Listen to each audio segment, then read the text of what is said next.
Hi, Vanessa. Hi, Kristen.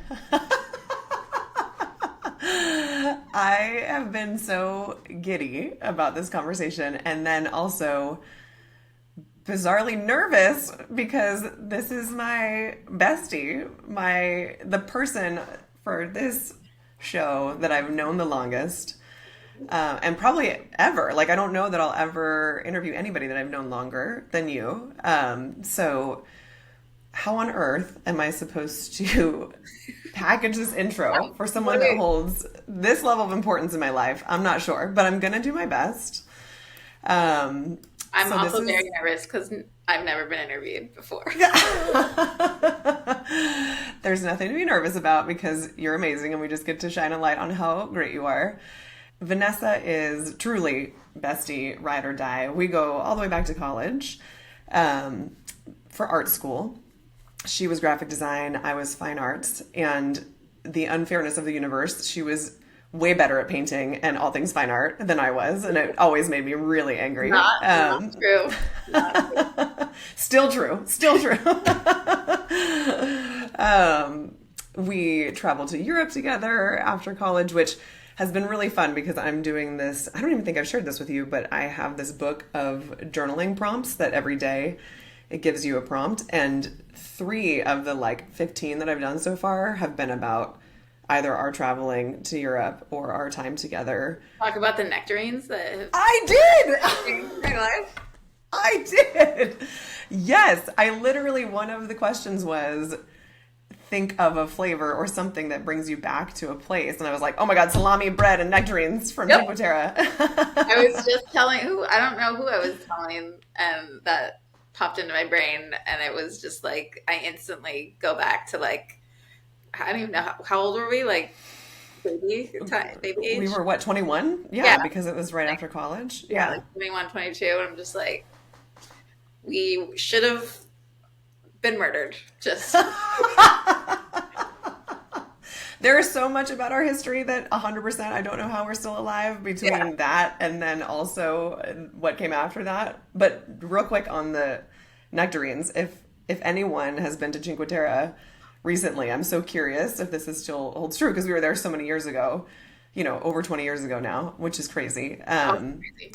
But typical European vibe of like they have the bakery and then they have the deli and then they have the produce market, like everything is separate, so they do everything extra extra extra good. And we came across this produce stand with nectarines outside, and I it's like to this day I don't even like fruit that much, but it's like best things ever. That was our morning routine. Get the fruit, get the bread, get the meat, go just like walk around and snack. It was Yeah, in very good shape after that trip. we ate more than I've ever eaten and I was in the best shape I've ever Yeah, been in, so yeah. yeah. Walking. After Europe, we moved to San Francisco together and we lived together there for a few years. And then, yeah, I feel like when I was reflecting on it, like we literally grew up together. We didn't grow up in our childhood together, but the formative years of what it means to be turning into like a big kid and an adult is Yeah. we shared those years together. And so we've gotten to witness and be part of each other's career and life journeys in a way that is just really special. Anessa is literally one of the most creative, one of the most wildly talented people I know. She is the kind of person you can say, and this literally just happened. I was like, hey, I'm thinking about a logo for X. I gave zero direction. I was just like, I know she's brilliant. And the next day she'll send you something. I was like, oh, maybe I'll get like one or two things that look kind of cool. It like blew my mind because the way she thinks about storytelling as part of her visual storytelling is just so it's genius in a way that like it's really hard to explain. You're gonna get to see her stuff because I'm gonna make sure we link to all of her incredible beautiful work, but outside of her talent she's hilarious, fun, a genuine inspiration to me because she has always shown up fully as herself, fully with integrity. Currently creative director at Hopwater, which if you don't know is crazy badass. It's so you know what, this is so funny. Brian and I were talking about how there's this funny moment when you become like you're fully in adulthood and you look around at your friends and you're like, holy shit, like if I had known my bestie would be the creative director of this major brand, and like my other friend would be some badass pediatric researcher, and like this friend would be over here doing this. These are things that you can't even fathom when you're younger. I did not think we would be doing all of this. I mean, to your point, we met like in the corners of a painting lab and just like made messes and ran around Europe. So first of all, thank you for all the nice things. Oh, I'm not even done yet. I know. Thank you. Preemptively say gratitude. And yeah, it is nuts when you're like, oh, I know lawyers and doctors and people that are researching solutions to things. It's crazy. I mean, when I was writing out some of your stuff, I'm like, oh yeah, I mean, I know she's a badass, but when you look at it, you're like, oh shit. So yes, can't wait to hear about current day, but your whole career has really been amazing. UX designer at big name companies to co-founding a business and running your own show. You've seen a lot. And it's so interesting to me when I get to have these conversations with someone who has really seen, like, from being a freelancer to owning your own business to being in corporate to now working for a startup. Not many people have that breadth of an experience. So Nessa, tell me, did you always know you were going to be such a badass? Probably. Like, sure. Yeah. No. I knew I wanted to be, well, I knew I wanted to be like good at whatever I did. I didn't know fully really what that was going to be. My whole family is creative, so just kind of went that direction. I think there's a lot of decision points that when I look back at, I'm like, if I had known that there were other options, I might not be like in this creative field, but I definitely think I would have been in a creative field. I think I knew that I would be creative in some fashion. I just didn't know what. And I do think when you say it like that, it is weird that I've done like corporate, own my own business, startup, freelance. There's very few like unicorn designers in there, and I'm not the only one, but I definitely have unicorn tendencies when people are like, wait, can you do that? And you're like, yeah, yes, I can. And here's proof. And definitely have a lot of things I'm not good at, which I will be the first one to raise my hand and be like, I'm not the one for this project or job. It's funny because I was going to ask, I mean, I know that your family all has, you know, your brother was a badass in design, your dad is a painter and, you know, built a home on a beautiful farm, and your mom is incredible. So I was curious, I actually don't know that I've ever asked you this. What did that look like? Was art and creativity intentionally a part of y'all's childhood, or is that something that you witnessed, or is it something that was just kind of like a foundation of how you all functioned as a family? Yeah, I think my grandfather also always had my dad's dad, well, and my mom's dad. My other grandpa he was more the like engineering, tinkering in the workshop and fixing things, and so there was always get dirty, figure stuff out. And my dad's dad always had a little studio in the back, and there's always a painting in progress. And then my brother's a lot older than I am, and I think it was visible, like he was in high school as I'm in elementary school, and so he's doing cool high school art projects and I'm watching him, or like we're going to his art shows. And that was, yeah, like coloring and just drawing was always the default activity in the house. Also having my brother and my dad help me with school projects, or like, you know, teach or encourage to be like, let's make this, or do you want to watercolor with me? It was just always exposure to all of that. And I do remember one time my third grade teacher, she was like, she told my parents basically that they were either that I had a learning disability or that they were abusing me. This is back in the 80s when like they don't really know anything about children. Wait, that your parents were abusing you? What was really happening is I was depressed because my brother was going to college. And so I could feel in my household that something's going to change, but I'm too little to like really articulate anything. Anyway, they sent me to the therapist, the school counselor, whatever.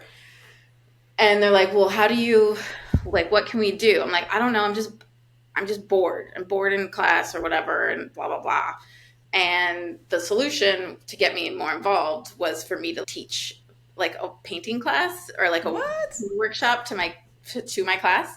So that was really fun. My brother helped me put together the steps to watercolor this simple ocean rock scene, and I got to be like an art teacher at a very early age. I don't think I would ever actually want to teach, but that was just always another core memory of just like, oh yeah, this was my way of communicating or involving myself in groups, because I also, if I'm bored, I'm just kind of like doodle and tune myself out if I'm not being challenged.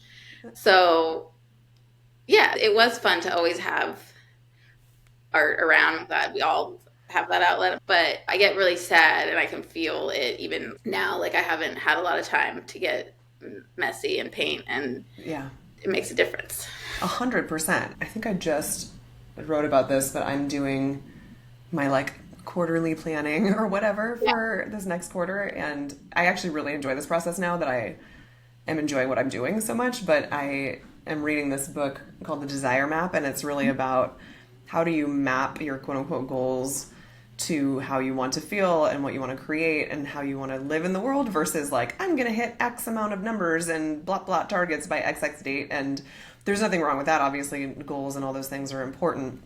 But I like that her frame on it is those things, though, have to be somewhat flexible based on what it is that you're trying to do in the world at whatever time. And we can kind of get down on ourselves if it's like, well, I didn't hit that target. Well, then what the hell? Well, did you do a million other things that made your life feel good and fulfilled? And I think I've been saying this forever, but when I think about where I find true joy, it's usually in the being outside, getting messy, being dirty, doing a painting, creating something from scratch. And I mean, talk about, I just have not done that outside of doing it with my kids, which is a whole other experience.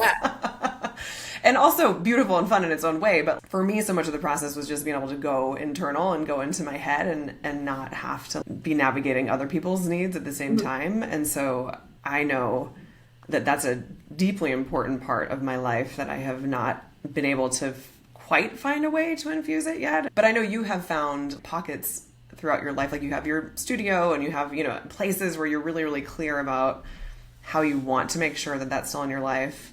How do you find your way back to that when you have fallen kind of out of the habit? Yeah, I don't know.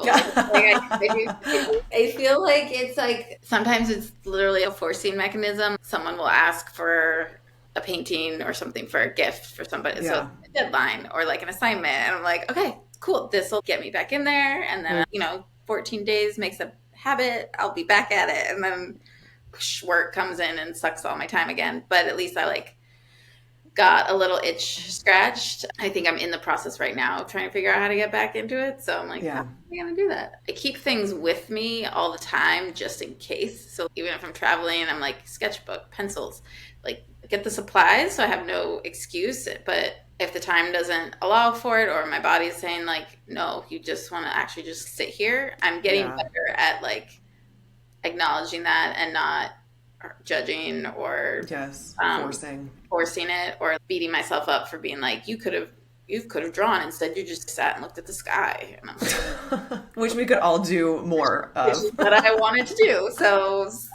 looking at the cloud pictures, I don't know that it's ever like, it feels like when people talk about yoga and it's a practice and it is a muscle and you can go in these waves and just finding the ways to do 5 minutes, 10 minutes. I think that is the biggest hack, especially as ambitious, overachieving women who care about their careers and, all the other things in their lives that matter.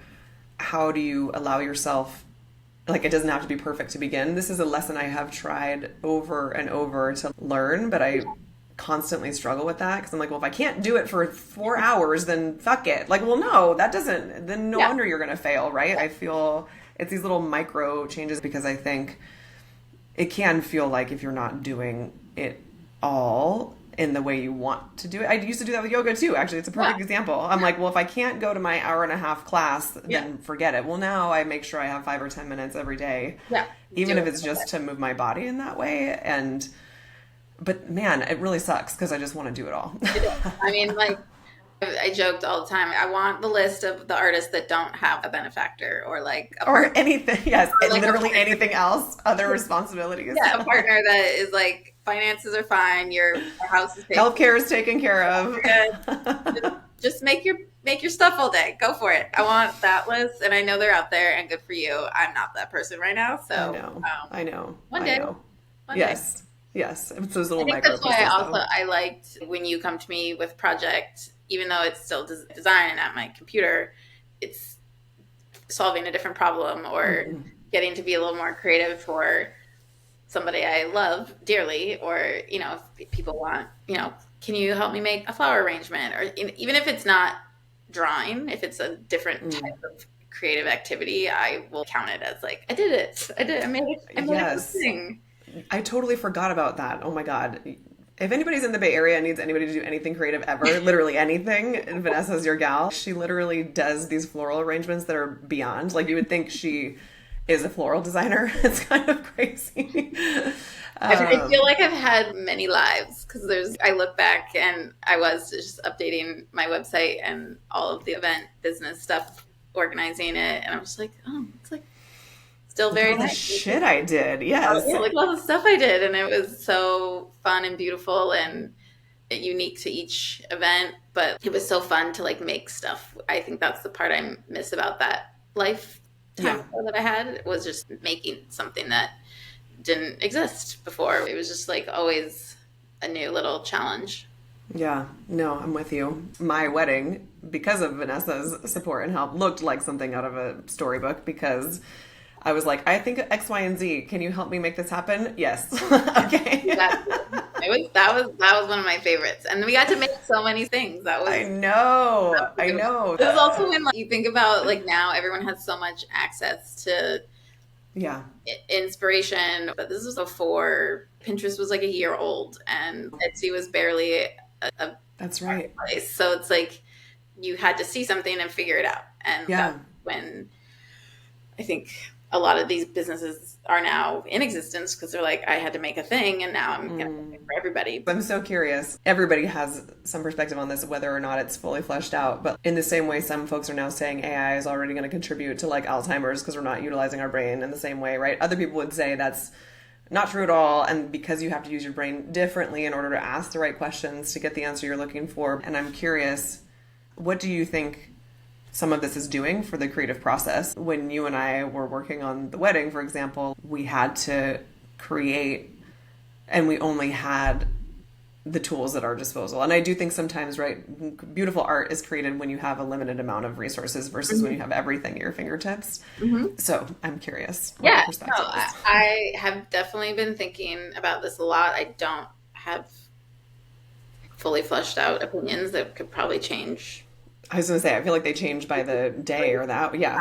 And I think it is very personal to individuals of how much they really want to rely on it. At the moment, I see there's some good things that are happening, and I see things that are like, it's a lot of noise and distraction. And for, especially in a startup vibe right now where I'm at, like, what does that look like for all of our processes? I spent all day to get one image that was okay. And then the next day I had a photographer in 10 minutes get me 15 images that were like beautifully lit and perfect, and nothing I had to Photoshop or edit afterwards. So for me, as much as people are like, it's going to take your job away, learn it, I do think knowing how to talk to it is going to be huge, but it's not there right now. I think the speed of humans being able to communicate directly to each other is still super important. I'm struggling personally because I'm not a words person. Like writing about my work. I always think about you too when I'm doing this, because you always used to write what your paintings would be. Like, I know, it's so embarrassing. You would prompt yourself. You would write a prompt and then paint it. Literally, my stupid sketchbook was all words. Like, what the hell? I had no drawings. I had no nothing. And then when I was supposed to, I would try to force myself to do it. I'm like, that's just not how I process. Yeah. And I was the opposite. I'm scribbling little weird things and then like some words reminding me what to do, but it was not full, complete sentences. And I look at these prompts, they're novels that I have to like how am I, like, with the specific lighting of which camera was used and the style of reference art. I'm like, I gotta dig into my art history knowledge. For someone who is a visual communicator and learner, I am struggling on how to spend the time to write the novel. And then when it's not what you want, you're like, motherfucker, like, shut up. The iteration process is still clunky. So getting it to tweak one thing, it changes all the stuff that was okay. When I have a designer sitting next to me, it can be like, this part's great. Tweak this, and we're good. Not the whole last thing. No, please don't throw that part away. I like that part. Yes. Don't throw that. It doesn't. So, yeah, it's a weird time to be figuring this shit out. I mean, I've seen some amazing, obviously some artists that are just in it and love it, and they make really weird, cool shit, and that's great. And again, they're sitting there doing that all day. Yeah. I think as a person within a team and a business that needs to deliver a lot of different assets and types of assets, it's not saving me time. It's also not saving me money, because then you realize you actually need 4 different AIs to get the desired result you want. Yeah. I'm so curious about it, because I think everybody comes at it from a different place just based on the role you have and, you know, the industry that you're in. And especially for the creative process itself, I'm so curious about what it does to shift the way we even think about what we're building toward and how to ask our own selves the critical questions that get to the result that we want. And yeah, it'd be nice if there is a world in our future where both coexist and one is not feeling like it's taking over the other, or it feels like there's room for both. I don't know if that's the perspective of the people that are building these tools, and so maybe that's not the future we're headed towards. But you could see in my mind, like, the best scenario would be we know when to utilize the tools for the appropriate thing, but it is not taking the place of so many important aspects of specifically the creative process. Yeah, that's a key word. It's still a tool, and so learning how to use it. I think we're going to get bombarded with mediocre design because people that aren't trained, and design is a skill. There's a science to making things visually pleasing, especially in a marketing or advertising setting, that, you know, it's communicating the right things, it's getting people to read in the right order. There's all theories on color. Color theory was my least favorite class. That one was my favorite. I hated it. Like, this is what is happening. But to that, if it's in the wrong hands, they're just gonna here's my asset and give me, and people are gonna think that it's easy and that it's the standard will get lowered. Yes. I mean, you're seeing that happen all over the place with content creation right now, and the conversations around, sure, you can throw whatever into something and give you the prompt, but it's so obvious right now when you go on LinkedIn or whatever what has just been copied and pasted and what actually has somebody's unique perspective or their language or their voice coming through. And it's the same as with anything, right? You can literally create whatever you want at this point. And yes, you can save time, but what are you wanting to put out in the world? What are you looking to add to the world? Rewinding all the way back to our time in San Francisco, I have chatted with a couple of women who are just first out of college and they're navigating these early parts of their career. And our early days in SF looked like driving around all of San Francisco, papering the streets with our resume. Any restaurant that looked like it was open, we were like throwing ourselves. I had no business applying to half the things I applied to. It was just, we knew we wanted to be there and we knew we wanted to make it work. So we figured it out. I had no idea what I wanted at the time. And so much of what I experienced there helped me form that. But as you were kind of moving into your more big kid jobs, what were some of the more pivotal moments that you can think of as you were navigating what it meant to, like, really fully embrace what it meant to, quote unquote, be creating a career for yourself? Yeah, I think that there's none of my decisions have been very premeditative. Is that the word? So I'm always like, huh, That looks cool. Yeah. that worked out. Or like, I'm going down this path. When I started at a small, like, boutique agency that was doing some print, some like digital, I get like, it's weird. I'm like, how old am I? Because like web design was barely a class. And when I started getting jobs, like UX was kind of a thing, but now it's a giant thing. So there was just a lot of everyone figuring it out together, which was fun. There's a lot of learning. So then when an offer came from like, I worked at Walmart.com, and it was one of those, first of all, the pay was like twice the amount of what I was making. So I'm like, big kid money, here I go. That was one of the decisions. We live in the Bay Area. I want to have a life. I want to have a life. I want to thrive. So yeah, it was that the decision was more, how do I kind of try it out? Obviously, politically, I'm not aligned with Walmart in general, but I met a lot of amazing people. Like some of like the best people that are still my friends today are from that time. And you realize if you're in the Bay Area and this company's here, the people, you're going to find some people, the right people. Offices. Also, like, it was one of the first times I'm in a team and I'm being asked questions or asked to solve things in a way that the questions I have about this project, the people that get to answer them are over in this team, which was the user experience team. And I also became a lot friends with a lot of them. And I was like, how do I get to that team? I don't want to like make the pretty ad that sells DVDs for. Yeah. I want to help the user find the thing that they want to buy. Yeah. Or so yeah, I did not think I would be there for as long as I was. Because I also was like, oh, I'll work there for 2 to 3 years, get some experience. I was like 7 years later. And because I think the job was changing, I did eventually make it onto that team. So then my role was changing. It was always, each year was always just different enough that it didn't feel like I was just in my cubicle, like in my soul. And then I did some more UX jobs at other bigger corporations, and I did realize I'm not a corporate girly.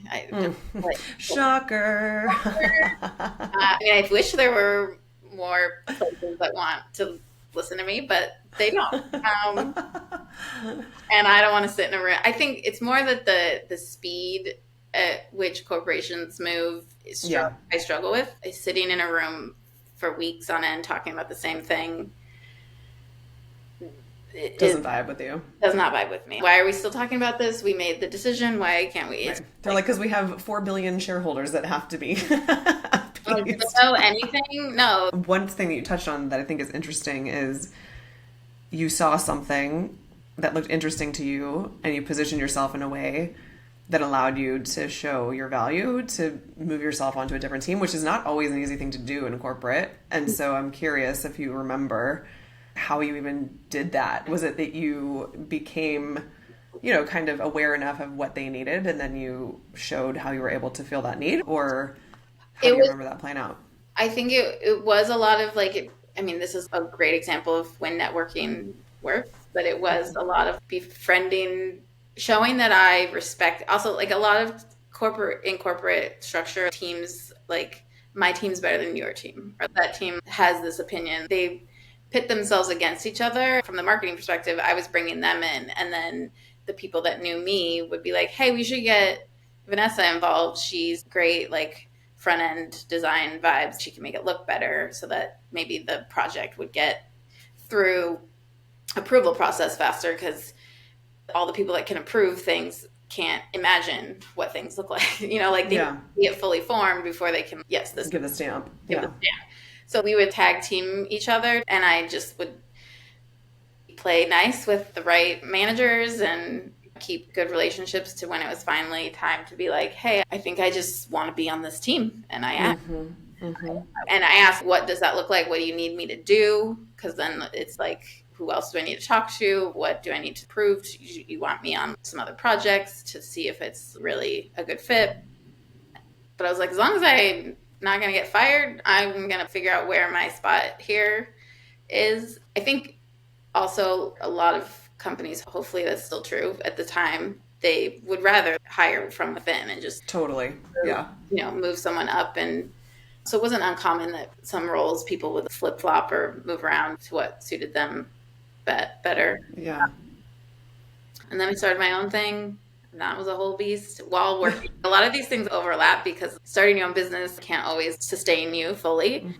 So I was running an event business and working at a giant tech company. So yeah, maybe I feel like there's some people who are considering that or have considered that and have not either made the jump fully yet or are curious about what that looks like for people. Sometimes there's a glamorization of what it means to have a side hustle, but it's like it's really hard. There's a lot of trade-offs and a lot of sacrifice that you have to make in order to allow those things to be true in your life. I mean, they were literally running events, right? And creating these beautiful experiences for people. And so that's not something you can do from behind a screen fully. But what do you think was the biggest indication for you that you were ready to fully leave your job and go all in on your own business? Yeah, I think when it became not something that I could schedule around anymore, at first it was the events weren't as big, so we could do them in the evenings or on the weekends, make the things and then have the event on the weekend. But then once we started getting larger events and more frequent events, I'm working like 80 hours a week, and one of these needs to go. And at the time, my husband, he had the healthcare. He had a job. We both were, and we worked together. So both of us were doing this. And it was really a lot of like, how do we time manage our work time, our side hustle business time, and then our actual like relationship time. So there's a lot of management. Juggling. Yeah. But yeah, it was fun. It was crazy. I think that's like the fastest my brain had ever been moving. And then we have an employee. Oh yeah. Yeah. Great. We love Ida. Yes. And that was when you're like, okay, great. Now someone can be doing things. You just kind of build to like, how do we make this something that feels less like we're doing it in our garage? Like a real business. Like a real business. And each step kind of presented itself at the right time. So yeah, I don't know. Again, it was none of it was ever premeditated. I know. I feel that's so real for so many people. I think anytime we're asked to reflect on our journey, I cannot tell you that I've ever had a conversation where the woman's like, oh, well, I decided I wanted to do it. Unless it's my friend is a, like my pediatric researcher friend. That's a whole other, right, conversation. You have to kind of know what you want to do way back when. Yeah. But for the 90% of us, it's I saw an opportunity, I ran through the door, full steam ahead, and figured it out as I went. And I think if I could teach my kids anything, it would be how to see opportunity and to allow yourself to know that it doesn't have to be the perfect decision or the right decision or the thing that's going to last forever. Yeah. But all of these things lead to something down the road. There's also, I'm a big intuition or gut decision maker.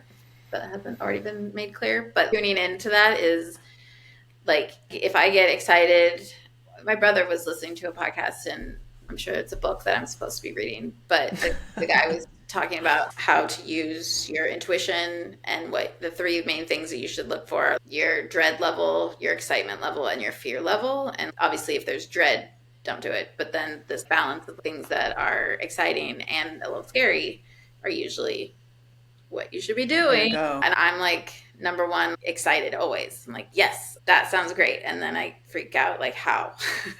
Yes, because we don't need to think about the how right away. That'll come. But you figure it out. That's when you figure it out. Because if the excitement is there, it means you're going to put what you have into it to make it come true. Yes. I can also say the amount of women that have talked about what it means to tap into their knowing and what it means to trust themselves and follow their gut. I do think that many times women are taught over the years how to not listen to that and how to try and appease, whatever's happening in front of them. Do you have, because I really think, because you and I are so much in that space now where we're constantly trying to tune into that and think about how we're allowing our intuition to lead, I forget sometimes that actually still feels quite foreign to some people. That is actually not at all how they prefer to make decisions, or it's not the way that they're tapped into thinking about decision making. So are there practices that you have found over the years that you would say help you with that? Is it getting quiet? Is it allowing yourself to actually speak to yourself? Right. There's so many different ways I think this shows up for people. But do you have a sense of kind of how you've honed that for yourself? I wish. Or has it just always been there? Has it just always been there? Like, I really wish I did, but it really has always been there. And I think that's I'm still now learning how to articulate it, because for so long I've always just like made decisions and then had to like rewind to figure out, why did I make that? Why did I do that? Or this person wants an academic reason, or they want some scientific proof for me to explain why this design or this placement or this whatever it is the one to go with. And I'm just like, no, you just trust me, look amazing and it's gonna work. I usually do the thing and then I slow myself down and find references of what else is out there. Where did I get this? Is it from something? Is it from something I've seen or heard, or from a different That's the other thing. I pull a lot of, like, at least for work and design intuition creating. I work in beverage. I don't look at other beverage companies what I want to do. There's a tendency to do a formula of like, well, this company is doing this, we should just copy him.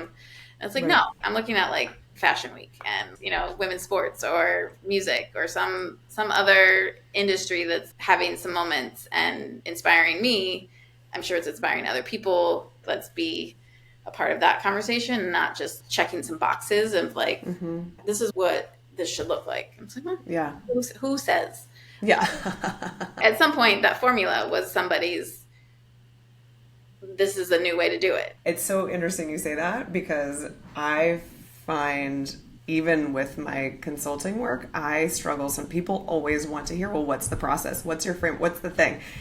And I'm like, well, it really depends. It depends on who I'm working with. It depends on what their challenge is. It depends on what we're looking at. I don't have a formula because that doesn't work for everyone. And I have had a hard time articulating that, because I can understand from the person's point of view that is thinking about engaging with services. I want to know that what I'm going to walk through is going to get me to where I want to go. And so I've had to try and find ways to talk about it in a way that I'm not used to talking about it. I've been likening it to when a chef has a recipe that they love, that they've made for, 30 years, and then you're asking them to write it out for a cookbook, and they're like, I don't know what the hell, like how many teaspoons of salt. Yeah. And they talk about how they have to go through the iterative process however many times to actually figure out how much of the thing that they actually put into their recipe. And I get it and I understand it and I validate it. And yet there's times that I'm like, but can't we all just trust that we all know what we're doing? Yes. Yeah. We ran into that with especially in the wedding industry. It's so traditional and such a like, these are the steps. And one of the things that we were trying to do to differentiate, and also just was the way we worked, was this is an individual, like a wedding is so personal. So there is no checklist. You can do whatever you want. Yes. As long as you feel good about it. I mean, going back to the knowing and the gut is just like, I know when I see it, that's what I would want to look at. So I think the more we do that, generally, we won't become just like cookie robots. Cookie robots. Cookie cutter robots. I mean, cookie robot sounds kind of awesome. I mean, I love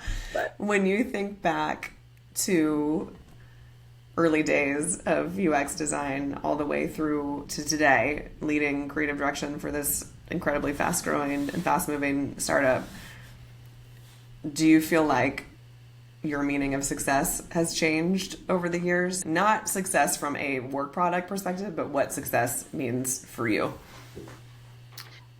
Yes. I think there was a point when I was like, oh, I can climb a ladder and lead a team and make a large number of monies and do all. And always I knew that the feeling of success was that I wasn't going to have to worry on the day-to-day. I just wanted to be not worried, that I could go on the trip when I want. I could buy the couch if I needed a new couch, like be comfortable, not worried.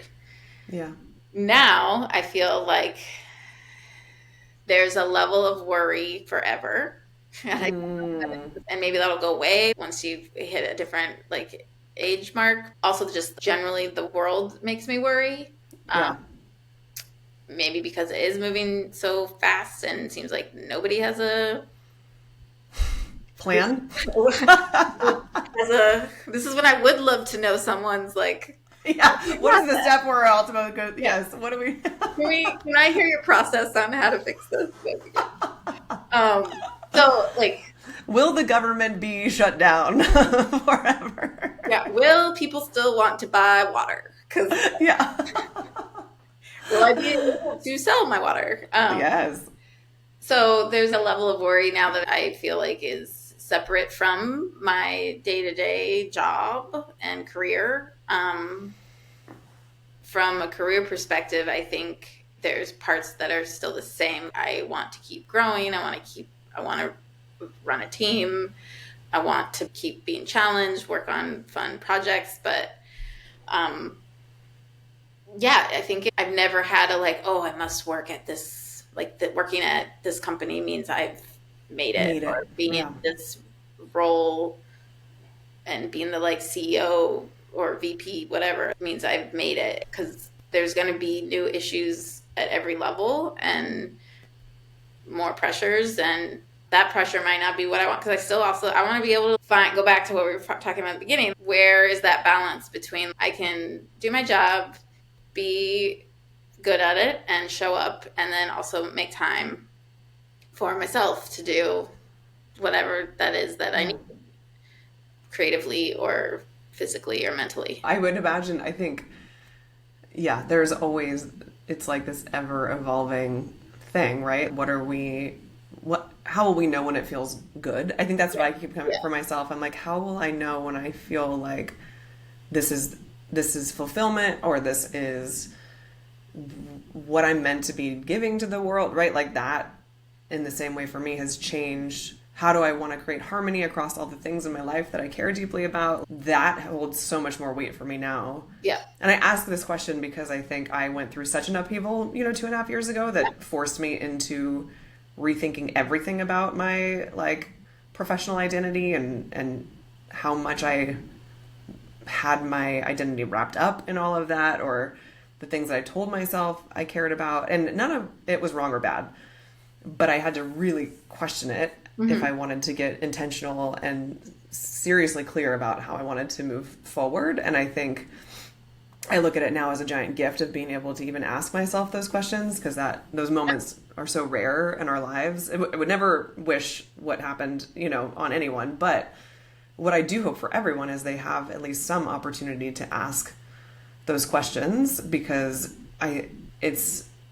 sometimes it takes these huge upheavals or these huge things to get us to kind of turn those wheels. But you've always been so intentional about thinking about what you care about and what you allow into your life. And so not everybody, I think, is able to articulate that in a way where, and to your point, it's never perfect. It's always evolving, but it is what is the right for right now. And I think so many of us would probably answer similarly, which is, well, when we graduated, it was, oh, well, you're going to go get I bounced around San Francisco in those freaking 5-inch heels for years, like a big dum-dum, thinking that was like, I got my it's so dumb. I now have the bunions to prove it. Yeah. Like this idea, we grew up in this girl boss era where it was, you can have it all, and you're going to be a baddie, and you're going to da-da-da. But there was no conversation about, well, that can look real different depending on your interest level, depending on what success means to you, and depending on who you had around you to give you those opportunities. The amount of times I felt like, and part of the reason why I was like, I'm not a corporate girly, is everyone says they want everyone to be like authentic and honest, and this is a safe space, and we're here to brainstorm and tell me how you feel. As soon as they hear how you feel or what you think about something, and it hurts their little ego, you get silenced. And I was tired of feeling like nobody puts baby in the corner. Like, I'm not going to be quiet and small. And at each job and phase or whatever, there were always these moments where it did feel like in my body, this feels good. Like, this is like, my rhythm's good. I have great people. The project, it felt good. And then it would, it dips and then it comes back and we'd have a great event, or I get an awesome freelance client. There's always these moments where I'm like, oh, I'm doing the right thing. This is feeling fun and easy, or, I mean, not easy, but just like feeling in the flow. So I hope those moments keep just like popping up. But yeah, it is like, we were told to go down this one path, and then when you realize that path, you're basically set up to fail. So I think you just put it perfectly. It's the pursuit of the flow. You're not going to always have that. It's not ever going to be every day you wake up. And well, maybe some love maybe that for them. Some people, for many people, it's like, how do you at least bring more of that into your life so that you're in that more than you're not? And I think that is what I'm really interested in, is what are the things that allow for full expression of your talents and what you can contribute and where you find interest and, joy, whatever you want to call it. On that note, last question is... the one question I did know about. I know. I can't spring it on anybody anymore because if you've listened, then you know. Yeah. But it has run the gamut. Every person has such a different answer, and I think that's why I like it, because I like to lessen the intensity of what the word legacy means, because I think ultimately that's what we're all in pursuit of, which is what does building it mean to you, and what is the impact you want to have. So Vanessa, what does building a legacy mean to you?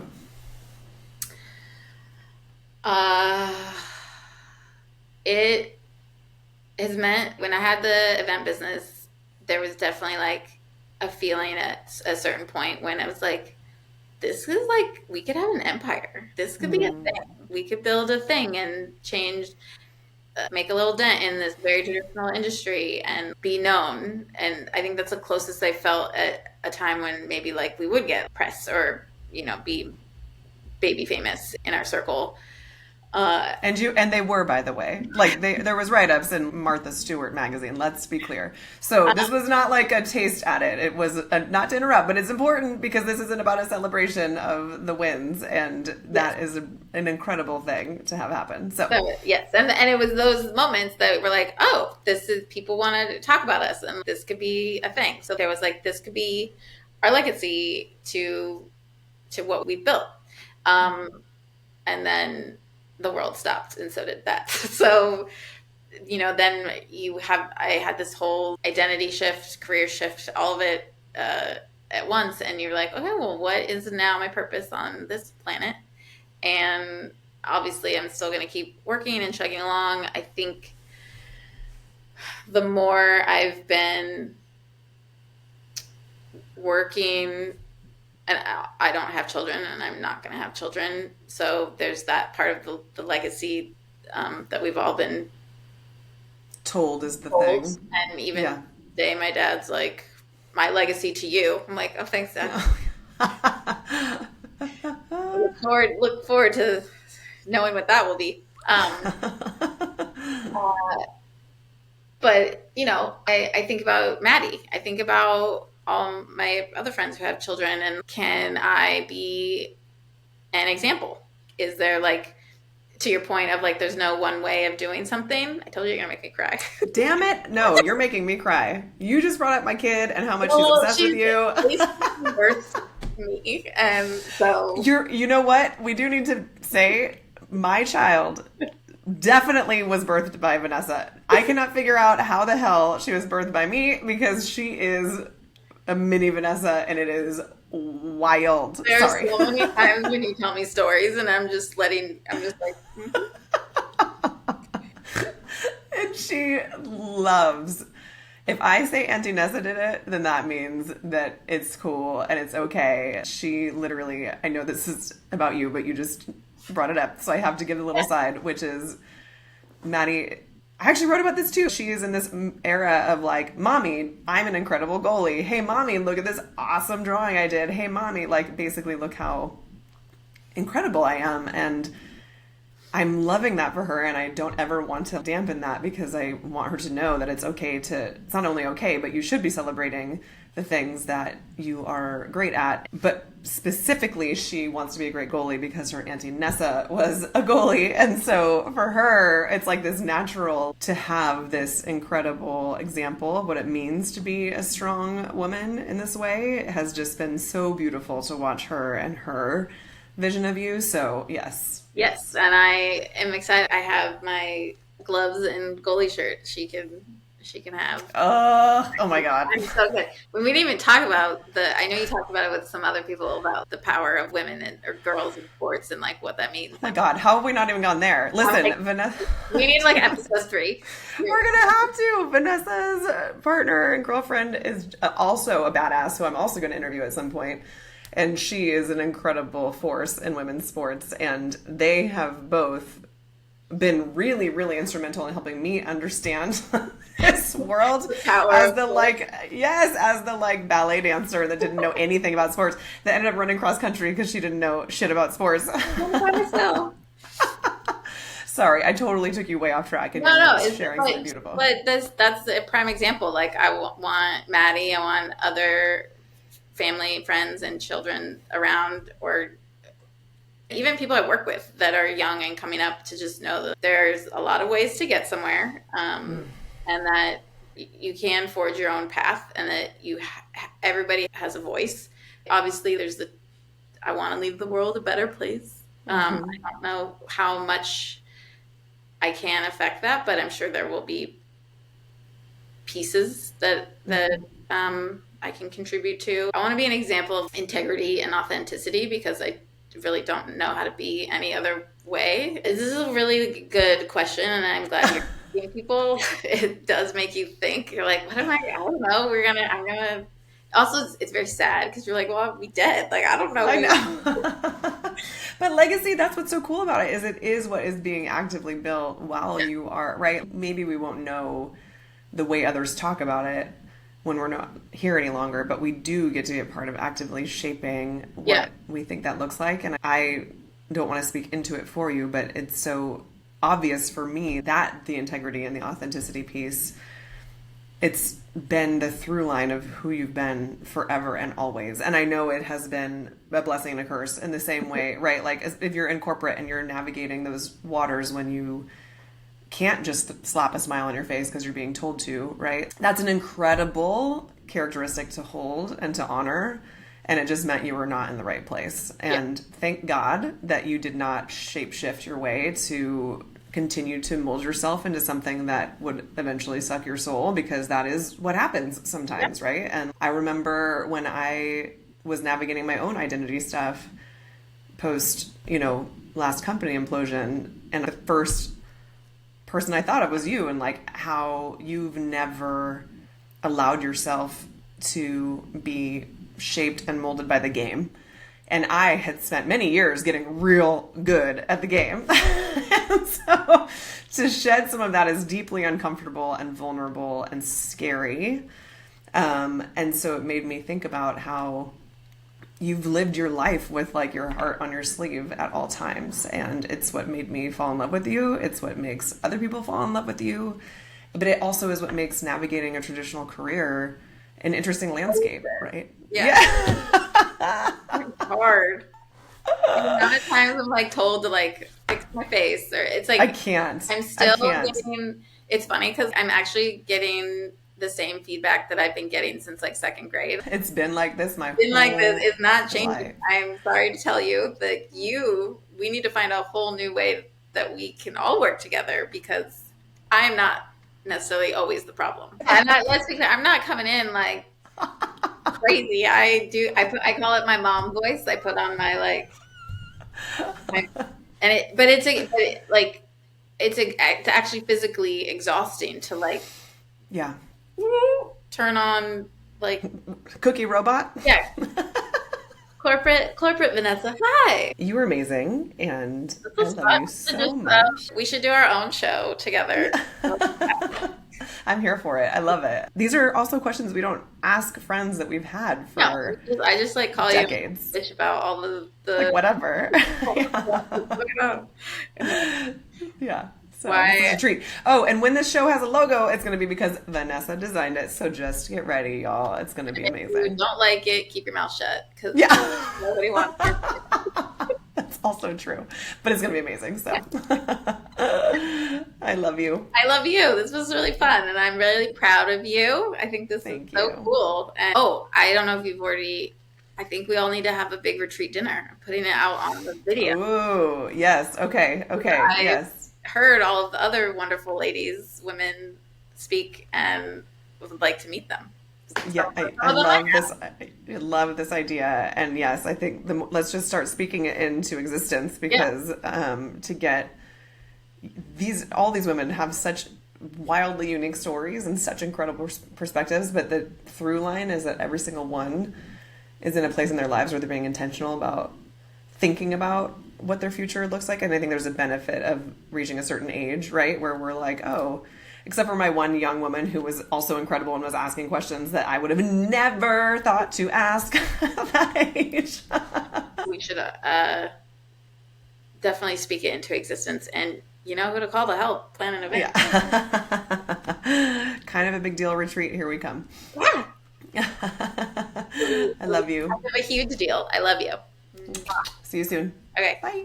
Bye.